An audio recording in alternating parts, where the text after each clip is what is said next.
میرے دوستو، بجلی کے تار کے بارے میں مشہور ہے کہ یہ پہلی غلطی کو بھی معاف نہیں کرتی۔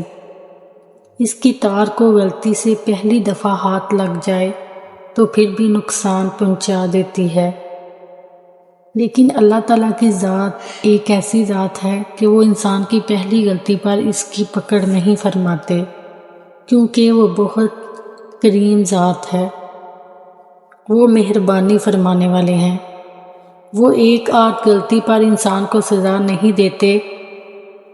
اللہ تعالیٰ کی طرف سے اس وقت پکڑ آتی ہے جب بندے نے ایک گناہ کیا، پھر دوبارہ کیا، پھر کرتا رہا اور زندگی کے سال ہا سال گزر گئے، حتیٰ کہ ایک مدت کے بعد وہ وقت آتا ہے جب اللہ تعالیٰ اس کی پکڑ فرماتے ہیں، اور وہ پکڑ بھی مہلت دے کر فرماتے ہیں۔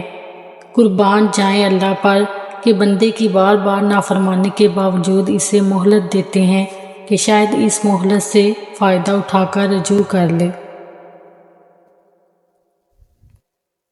اس کی دلیل حدیث پاک سے ملتی ہے۔ ایک آدمی حضرت عمر رضی اللہ تعالیٰ عنہ کے سامنے پیش کیا گیا۔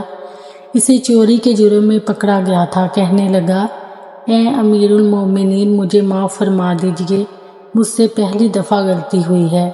آپ نے فرمایا، نہیں، پہلی غلطی پر اللہ تعالیٰ رسوا نہیں فرماتے۔ چنانچہ حکم دے دیا تحقیق کی جائے۔ جب لوگوں نے تحقیق کی تو پتہ چلا کہ وہ عادی مجرم تھا اور پہلے بھی چوریاں کیا کرتا تھا۔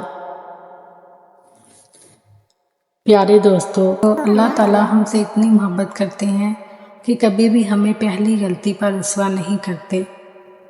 اللہ تعالیٰ ہم سب کو نیک اعمال کرنے کی توفیق عطا فرمائے۔ آمین۔